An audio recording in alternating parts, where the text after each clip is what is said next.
Hi, everyone. Welcome back to Steps for Change. As always, I'm your host, Tammy, and I'm here with Kelly from Blue Dot today to bring you exciting conversations about making events more planet and people conscious. Kelly, would you like to take some time just to introduce yourself and tell us a little bit about, your company and what it is that you do? Yeah, I would love to. And first of all, thank you so much for having me on this. I'm one of your subscribers, your fans. I watched the Gianna episode and I was hooked. I was so excited about this series. So thank you. I am Kelly. I'm one of the co-founders of Blue Dot. We are a corporate branded merchandise company that encourages companies to buy less, buy better, and do more with their branded merchandise. We are a B Corp certified company, women owned certified, and climate neutral. So we're walking the talk with our certifications. And I wanted to say before we jump in, I'm sipping on my tea. I'm going to give a little shout out because we're swag, we're gifting, we're fun. I feel like people look to us and they're like, "What are the products? Give us the best products." Absolutely. I'm sipping on my Black and Bold tea. A little shout out to Black and Bold. It's a company we sell. They're a Black-owned business, B Corp. This is the peach black tea. Ooh. Um, they are at Target. They have coffee and tea. Well, I don't know how we feel about our buying choices, but you can get them at Black and Bold online as well.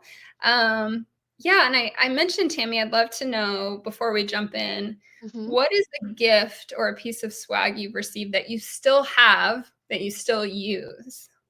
So I do still have a lot of swag. I will say I get a lot of swag from events, but there's not a lot that I still use, but I do use this. This is the Lark bottle. I got it last year at an event, actually from another gifting vendor.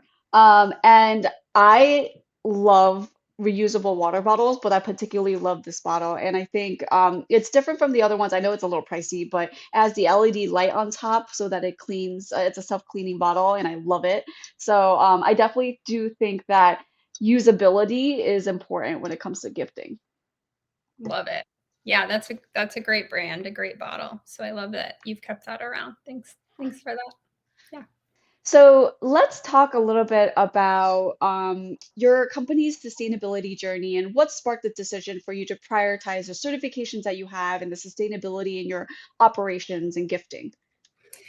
Yes. So I'm going to go back just a little bit because I want to inspire anyone that's watching to know that it's a journey, and it might start with just a little tug, a little feeling of like something could be better, and kind of see where that takes you over time. So I'm going to date myself.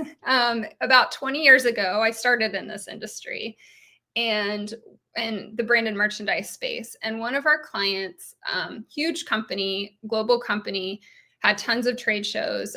We were their preferred vendor, and they had asked us. We'd worked with them, and the big idea for their trade show giveaway was light up bouncy balls.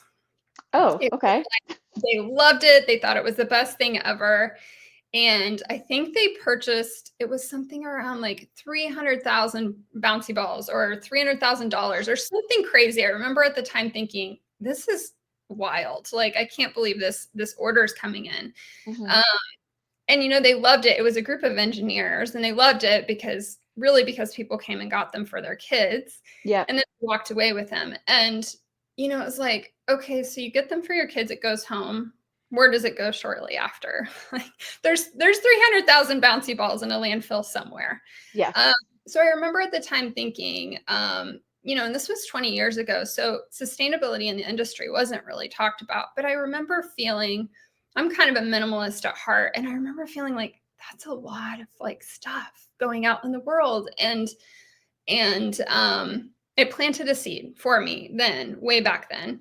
Um, and it did two things. I thought about the waste, and I also thought, wow, there's all these small businesses. What could they do with that money? What kind of community impact could we create? How much clean water is that? Like, just the wheels were going. Like, Yeah. what money? Like, what is that? Could that do in the world?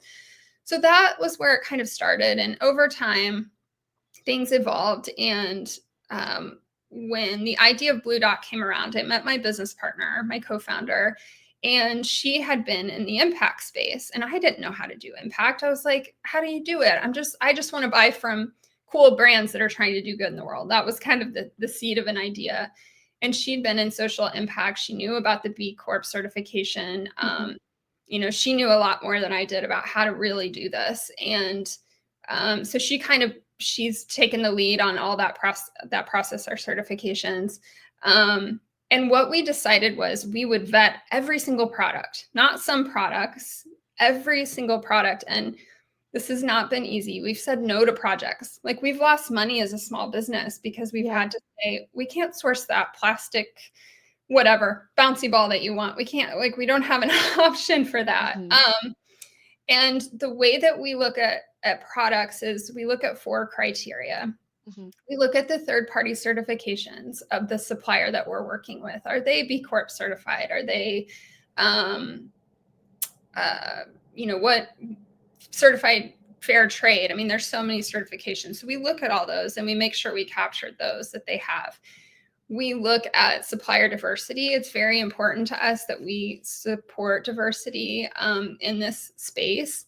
And we look at the community impacts. So we say, like, are they giving back to Charity Water? Are they, what other community impacts do they have? We look at the manufacturing practices, and we make our vendors sign a supplier code of conduct. Oh. And then we look at the materials. What is it made of? And we try to steer away from as much virgin plastic as we can, and use recycled materials, organic materials. So those are kind of the 4 criteria that we look at with every single product. It's it's a lot of work. It's going the extra mile, but I think it's necessary to really do this in a true way and to really stand by it. I love that. And I think it's so inspiring that you're staying so true to your mission and your values that you turn down business, right? And I think as an aspiring entrepreneur, and I feel like a lot of entrepreneurs, when they think about, taking on clients and taking on projects, they think about just whatever opportunity comes in the door, like they're going to take it. And I think it's so key in maintaining your identity as a business that you're staying true to that and even turning down business. So that is so inspiring, and I love that you guys do that. That being said, there, like you talked through the vetting process, right? There must be many challenges that you faced as an organization, and also the clients that you work with. In terms of that perspective, what are some of the challenges that companies are facing when they're adopting sustainable practices? Some that you face, some that you've worked with in terms of your clients, and what are some of those biggest hurdles that you've encountered and how have you overcome them? Yeah, so I want to first say that uh, being in this business has actually made me really hopeful, because the people that we work with, even if their companies aren't um, following certain sustainable practices, the humans, the clients that we actually work with that source from us care, and they really want to show up and do this differently. When I say that we turn away business, it doesn't happen often, because most of our clients say, yeah, that's a no-brainer. Of course, I want to, support an LGBTQ owned business, or of course I want to support um, being less wasteful. Like, that is kind of a given with our clients. So that leaves me really hopeful. And we sit in these challenges with our clients. We know some of these things can come up that they're faced with, and we like to help them with this. So I would say one big thing, especially when it comes to events and trade shows, is budget. You Yeah, have a budget. You're like, yeah. this is our allocated budget for merchandise, and that's what it is. Um, and what I'll say about that is, the first thing people say is they have a perception that it's sustainable, it's more expensive, I can't do it. Hmm. Yep. The sustainable option, it's too expensive. We Hmm. get we get that a lot, and then as we talk through things and we are that strategic partner, we say, well, what are you trying to accomplish with your merchandise? Hmm. What is the ROI you want? And once we know that, we can back up and say, okay, how do we get that same ROI with that budget that you have?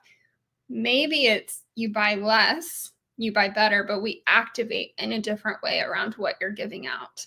Yep. And we make it more engaging. We put some signage up. We used to always say, take it if you love it. Like even just those subtle reminders to remind people you're taking a physical item. Do you actually want it? Where will it go when you take it home? So budget is a big thing that comes up, but it's once we get into the conversation, we realize it's not really an issue. It's just a conversation. And we can do often more with the same budget once we understand the goals. I would say another thing that can come up is team and leadership buy-in. So while our client says, yeah, of course, I want sustainability, let's do it, they have to go back and share with their team, here's why I'm choosing this vendor, or here's why we have to switch vendors, or here's why we have to switch the approach here. And so again, working with your vendor and having them help you with that case. Like, tell us the ROI so I can take this to my leadership. Show me the impact it's going to make. Tell me why it's better. So I have a case that I can then take back to my management, and it makes it a lot easier.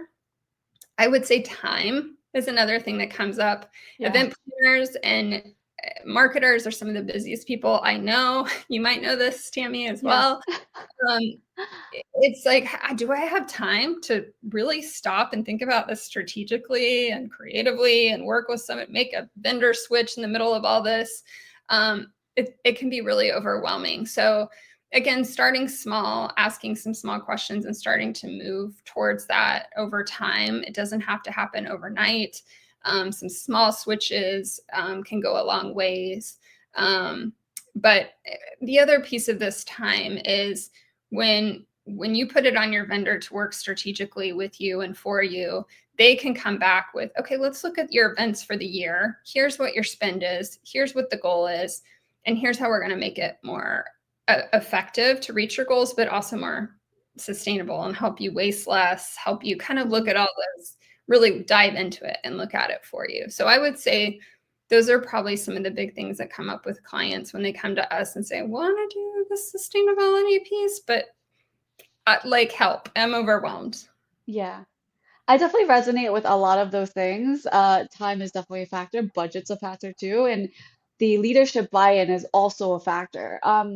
A side question to that, so like, how do you support the event planners to get that leadership buy-in, right? Like sometimes like we're not the professionals in this space. We don't really know how to articulate that vision or make that compelling argument to our leaders, right? How do you support them on having that conversation with their leaders? Yes, I love this question. I think having social proof is huge. Having past case studies, past examples that prove the ROI. Look what our competitor did. Look what so-and-so did. They're doing it. Like it kind of plants that seed. Wait, maybe we should be doing that too. Or this does make sense.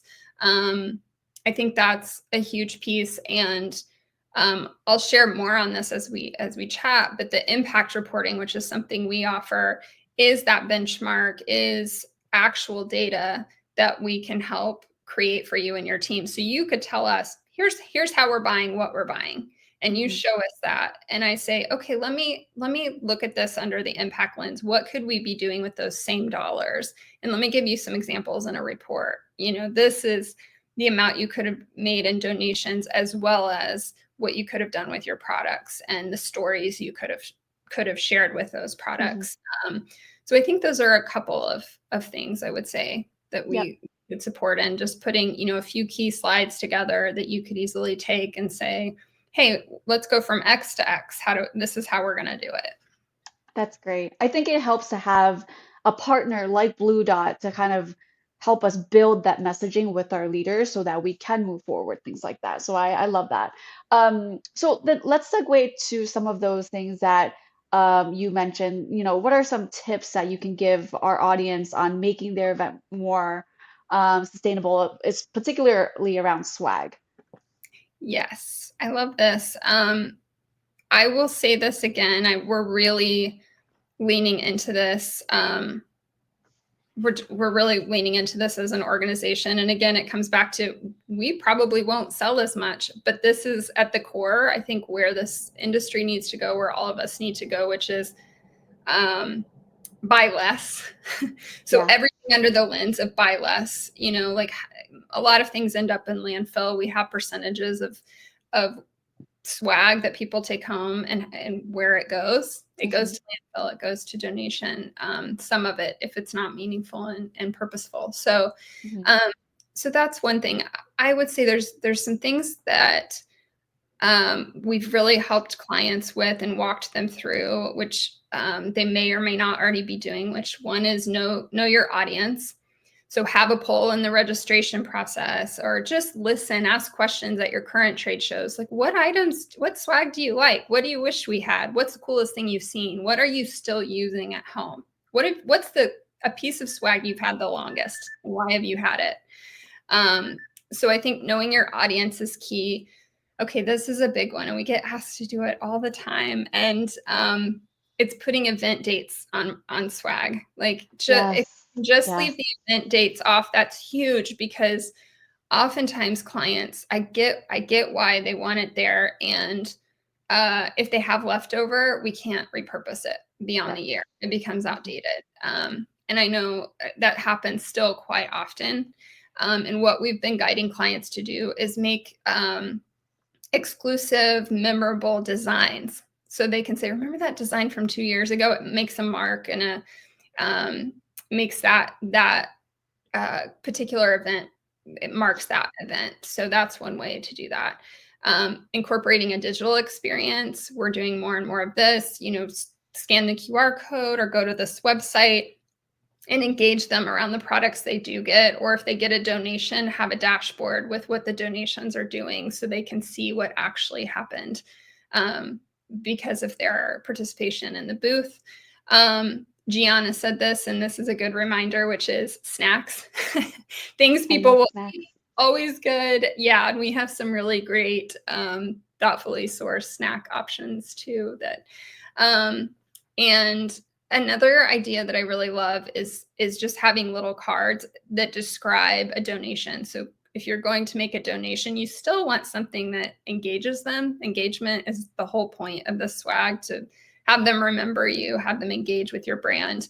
Let them choose where they want to donate. Tell them about the charity, and then get their email and tell them this is where your donation, where it went, what we did.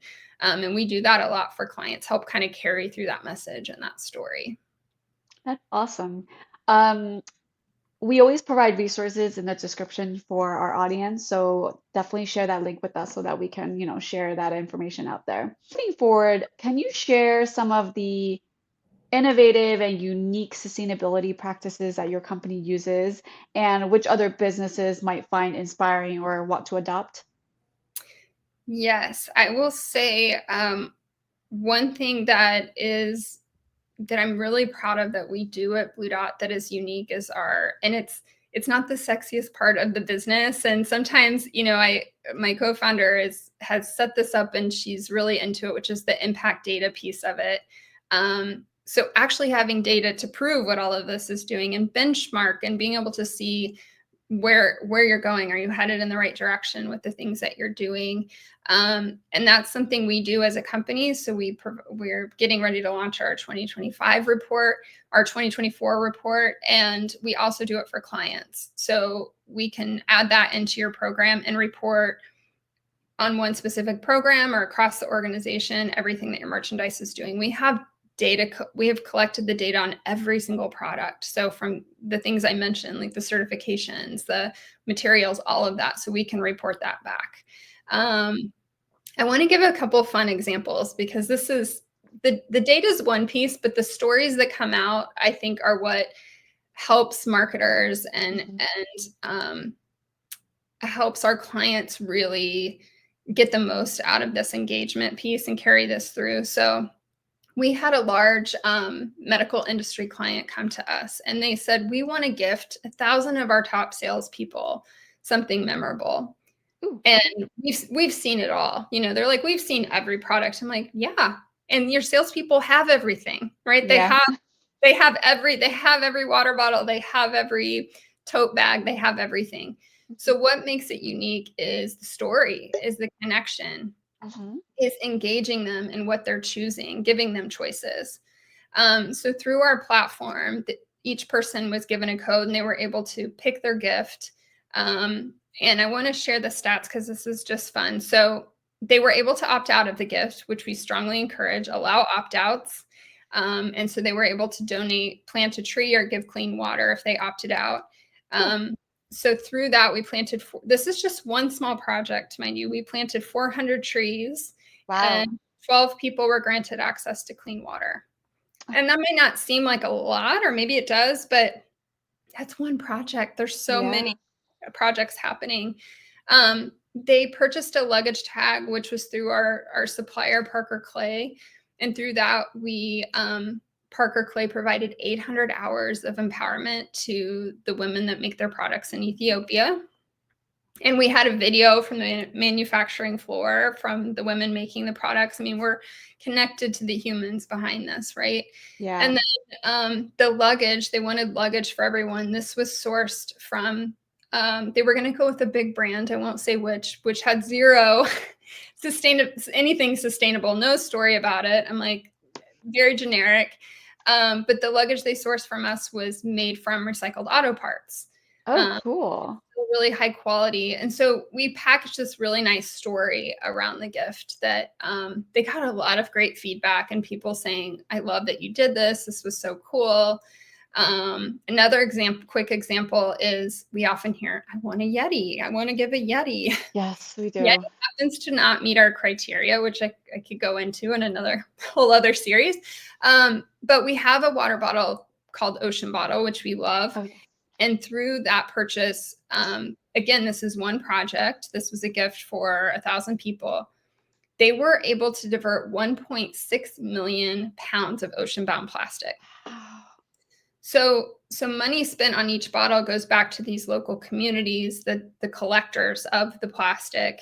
And that's how that happens. The bottle itself is also made from, I believe, recycled aluminum, maybe, I don't know off the top of my head, but it's also sustainably made. But then we get to say 1.6 million pounds of ocean, like, you know, this just goes beyond, here's your pin, here's your, like, good luck, see you later. You know, and we carried these stories throughout the gifting experience. So it really made a lasting impression.